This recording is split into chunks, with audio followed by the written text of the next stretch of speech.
Hey, hi, hello everyone. I'm Laney from Design by Laney. If you are looking for wedding invitations and you're not sure what all these different print methods mean or what the costs are looking like, then you have come to the right place because that's what we're chatting about today. And if you're on the journey to become a stationery designer, I do have a lot of educational resources, including a 7-day free invitation design crash course that you can access in the description below. So let's get started talking about print methods. Before we jump in though, make sure you like this video and subscribe to our channel so you don't miss out on updates in the future. So we mostly deal with 3 invitation print methods, and this is flat, letterpress, and gold foil. Flat can also be referred to as digital printing. There's a few different ways, and there's different processes involved for slightly different colors, which we'll talk about in a minute. Gold foil and letterpress are both kind of upgrade print methods, and I'll show you examples of all 3 of these as we dive into it. So our most common type of printing is flat printing. There's a huge variety of colors and designs that you can do with flat printing. Even the back of this invitation has a totally different and unique design. Here's one example of how flat printing covers watercolors, lots of different color variety, paintings, just really beautiful colors.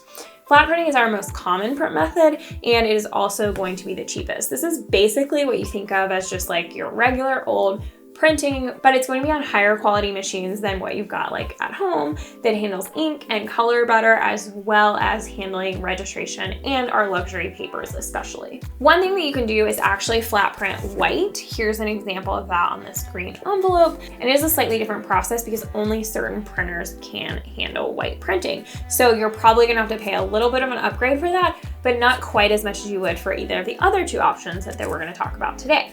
Our second most common method of printing is gold foil. So I'm going to show you how this shines.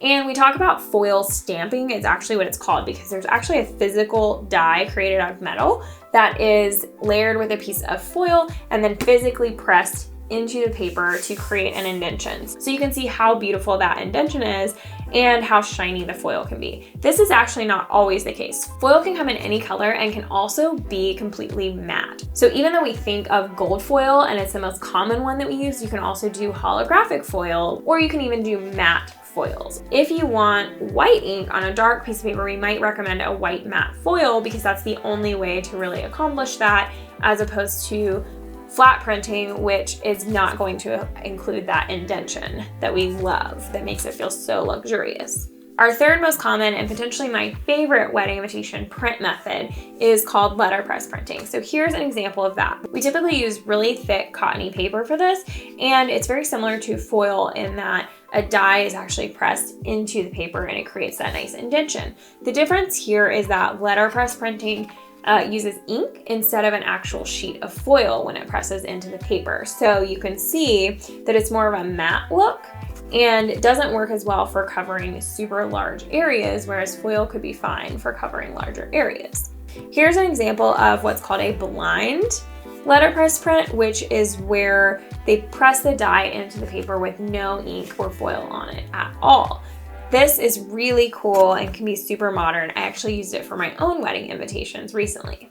The one thing you'll want to note about letterpress printing and foil stamping is that they create that die. So that's going to be the majority of the cost, and that's why it's kind of expensive sometimes. You might see someone who's offering a lower price foil stamp, and that's typically because the only part that's foil stamped is something they can reuse. For instance, the words "save the date." Therefore, they don't have to create a new die for every single order. If you want customized information like your names and your date to be in foil or letterpress, you're going to have to pay for the new creation of that die. The good thing is if you have a ton of invitations, the price actually doesn't really increase that much per quantity. It's more of a one-time entry fee for that. And if you want to use multiple colors of letterpress ink or foil on the same invitation, then you're going to have to pay for 2 different dies and 2 different runs through the press. Such as with this invitation, we had to pay for the black text as well as this green border that was printed on there. So we bought 2 dies and paid for 2 runs on the press. For this reason, if you're printing something that has a lot of different colors, for instance, a watercolor design, something like this, you'll definitely want to go with flat printing, as this is not even really possible to achieve with letterpress. It would take so many different plates and be ungodly expensive.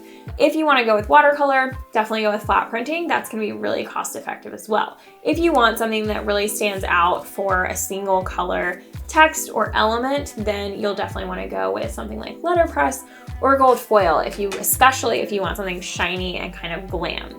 On this one, you can see that we have the watercolor flat printed and then the gold foil pressed over it, which is a really nice combination that we can do. It doesn't work quite as well as letterpress, but can happen. The main thing here is that you're going to want a printer who can register the prints. So we'll have to do the flat printing on a different printer and then take everything over to the press to do the foil printing. And so the design can shift a little bit. So it's harder to do something that's a really tight design. Like if you had an exact border going around or something like that, things might start to look a little bit off center if you do multiple processes in one piece, or you'll have to order a ton of extras to account for that. So I just like to add my 2 cents, which is to not discount flat printing. Letterpress and foil are amazing, but if your budget doesn't accommodate that, I wouldn't look into other options. Like there's something called flat foil, but it doesn't really come out quite as nicely or give you that luxurious option. There are plenty of other ways to accomplish that. For instance, one of my favorites is a gold wax seal. This suite has a gold tiny little shiny ribbon around it, which adds just a tiny little touch of gold with the wax seal. That is super beautiful, but we actually flat printed this entire suite because it had watercolor on it and it still feels luxurious and elegant because of those little touches of gold. So as a reminder, we have semi-custom and custom wedding invitations that you can access on our website, which is linked below. It's designbylaney.com. And if you want to talk about custom invitations, we only accept limited spots every year, but please reach out to us at designbylaney.com/contact. If you're in the market to become a stationery designer as well, then our most valuable resource is going to be our 7-day free invitation design crash course, which is also linked in the description of this video.